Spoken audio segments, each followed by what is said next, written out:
So today we're going to talk to you about Southeast San Diego, and we're going to begin by discussing its history and its culture.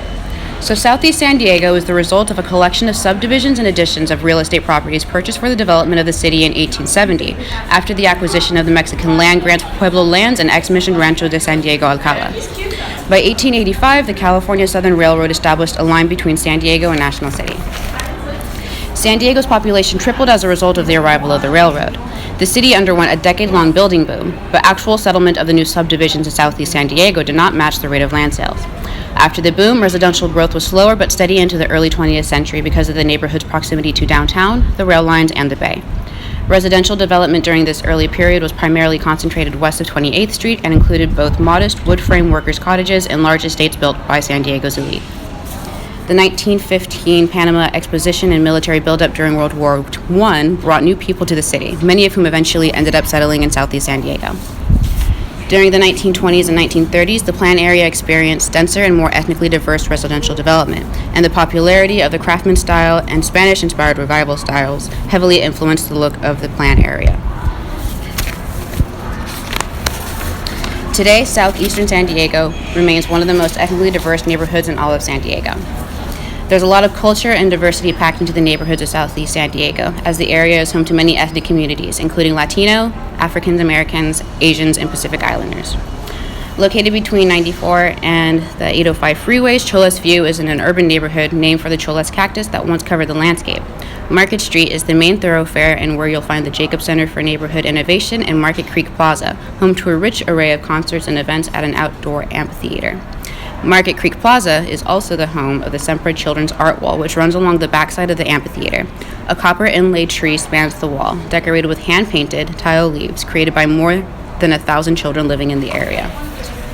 The annual Diamond Street Fair also draws thousands to the area and includes food stands, vendors, and multiple stages for performances. Another can't-miss festival in the area is the annual Phil Am Fest. Held every October, the celebration of Filipino-American arts and culture features 2 stages of live entertainment. Here's a map of Southeast San Diego, which is an urbanized area with a 21.4 square miles with 9 different planning areas such as Memorial, Southcrest, Logan Heights, and Sherman Heights, to name a few. The population is a 90% that is evenly split with Latinos, Filipinos, Southeast Asia, and African American. The population of Southeast is nearly up to 156,000 residents, with the majority of ages that are between 25 to 44 years old.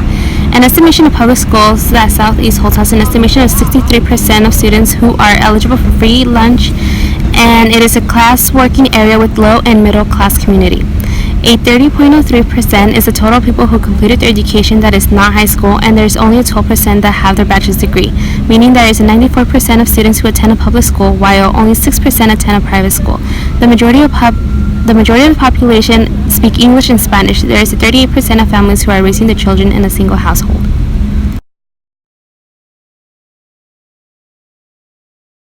After driving around Southeast San Diego, I was able to see that much vandalism does take place. There is a 73% risk for burglary and an 82% risk of rape, making that a total crime risk of 92%. And the reason for these crimes is because it was found that 42% of gang members reside in Southeast San Diego. As far as education goes, it was stated that the average dropout rate of Southeast San Diego is 15 to 17%. 22.4 never make it to high school, and 18.6 attend high school for 2 years.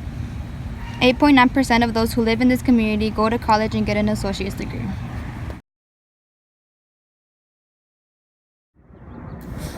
One of the greatest assets is the Jacob Center for Neighborhood Innovations, which is a nonprofit organization. It was founded in 1995 by Dr. Zoe and V. Jacobs. The center was established so the residents could be involved with the development of the community. It works in partnership with the Jacobs Family Foundation. The Jacob Center assets are land. The developers own 60 acres of land. 10 acres was used to create Market Creek Plaza, which is a shopping center. The residents and the Jacob Center staff work together to plan, design, and build Market Creek Plaza. Furthermore,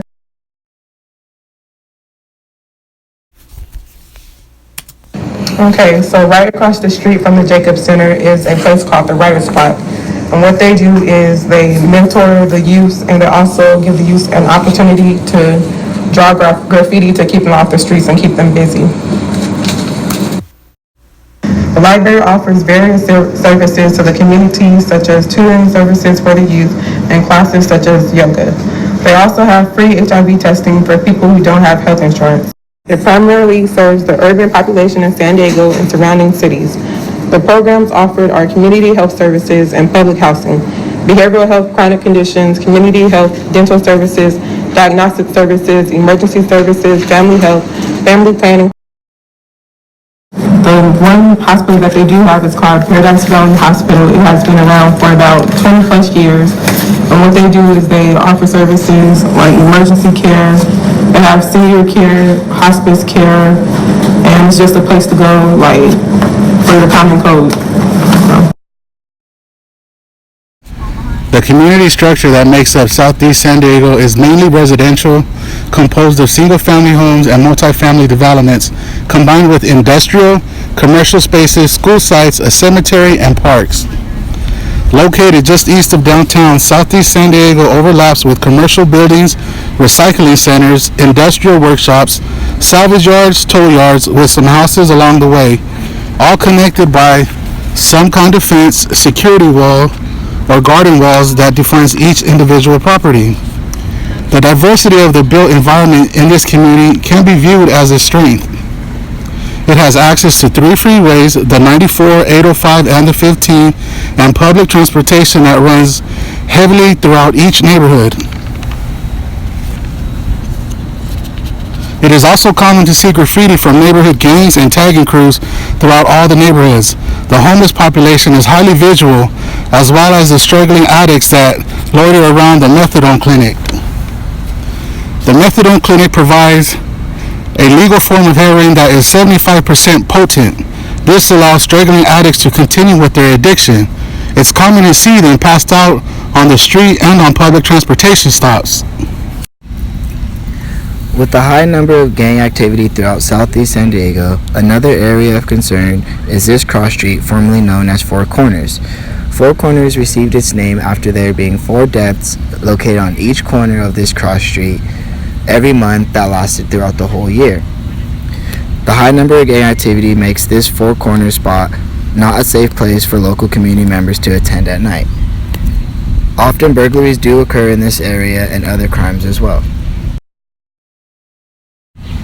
Driving around Southeast San Diego, we found that there is a number of interracial churches that pertain to each population within the community. One astonishing fact that there is more liquor stores than there are churches. Also driving around, we found various parks that had huge land space and wide variety of shade. This park right here offers a tennis court, basketball court, and other benches along with the barbecue that offers the community a place to come and enjoy the weekend. Most of the businesses within Southeast San Diego are meant for people with lower income.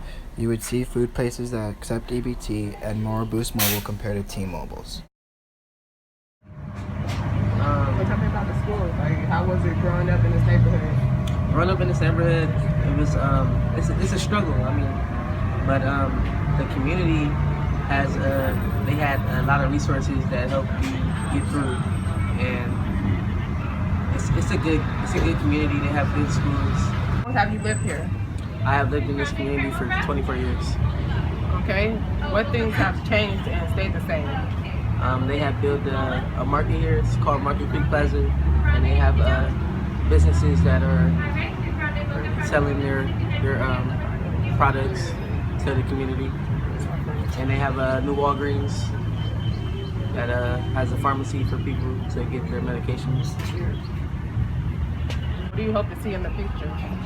I hope to see the community improve and build more so the kids of the future will have something to lean on towards and have something to fall back on. So Rec Center on Potomac. Okay, so why do you think recreation centers or parks is a positive force for youth in the community? The rec centers serve as a positive community outlet in the community because we offer creative arts and crafts for the children. We offer free lunch programs. We offer developmental sports leagues for ages 4 and up, 4 to 17. We have special events, Breakfast with Santa, a Halloween carnival. We have different events throughout the year. Sometimes other organizations like the Girl Scouts, the local troops that are at the schools come and utilize our rooms for arts and crafts meetings. We have a strong community council here. The rec council comes and meets Thursdays, and sometimes we have community service members from the mayor's office, from Myrtle Cole, which is this is her district, Paradise Hills District 4. Representatives come from their office and just talk about the community and the things that are needed for the community, upgrades, anything upcoming, they come and discuss. And they let the community know their leaders' standpoints and how they want to bridge the gap and work together with the community to make things better.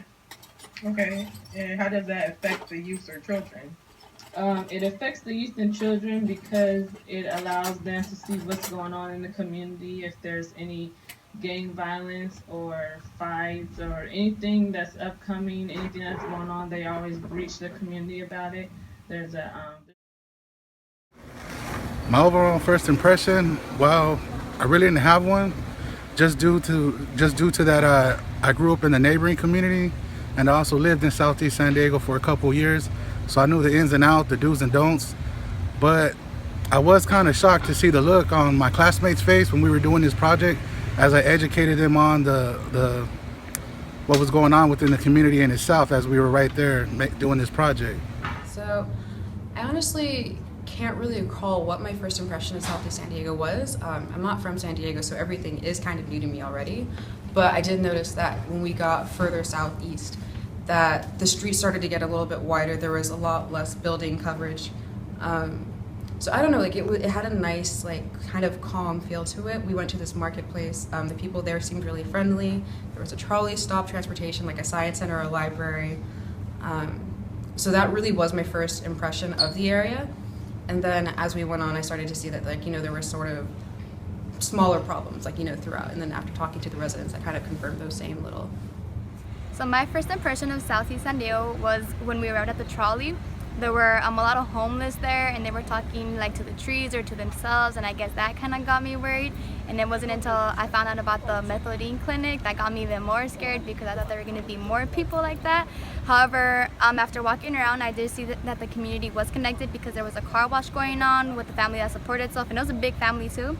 And I also went to the library where there were 3 girls that I got to talk to, and I asked them about the community and if they felt safe in it, and they said yes, that they're really friendly with their neighbors and they felt safe with their family there, and that they wished to reside there for a long while. My first impression about Southeast San Diego was I wasn't really impressed about it or like amazed or anything, just because where I'm from, there are some similar parts that are like southeast, such as in like people have to be aware of where they go. If they go out to the store or even leave their cars out, they have to lock the door. So I wasn't really shocked about what I saw at first. And then as we kept going around seeing the community, they're like every other city. They have good sides and they have bad sides.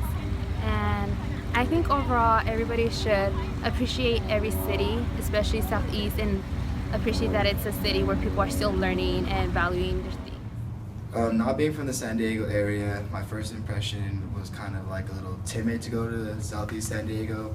But once going throughout the neighborhood, it was easy to see that even though there were some problems in the neighborhood, that it was really connected. They had a bunch of resources that offered help to the local people that lived there. There were a lot of parks in the area. Even though there was more liquor stores than churches, you could still tell that the community was on the up. As you can see, a lot of construction being built. There's a lot more buildings now, and they all have great transportation with the trolley as well. Okay, so I'm familiar with southeastern San Diego because I was born there and I live there currently. For some people that don't live there, they might think that it's ghetto or violent because of a lot of gang activity, but if you go there, you'll see that there's a lot of community organizing. They have different resources like the Jacob Center and the library, and they also promote different events that go on in the community. Also, the recreation centers is a good place for the youth to go because it gives them mentors and it also keeps them busy from being on the streets.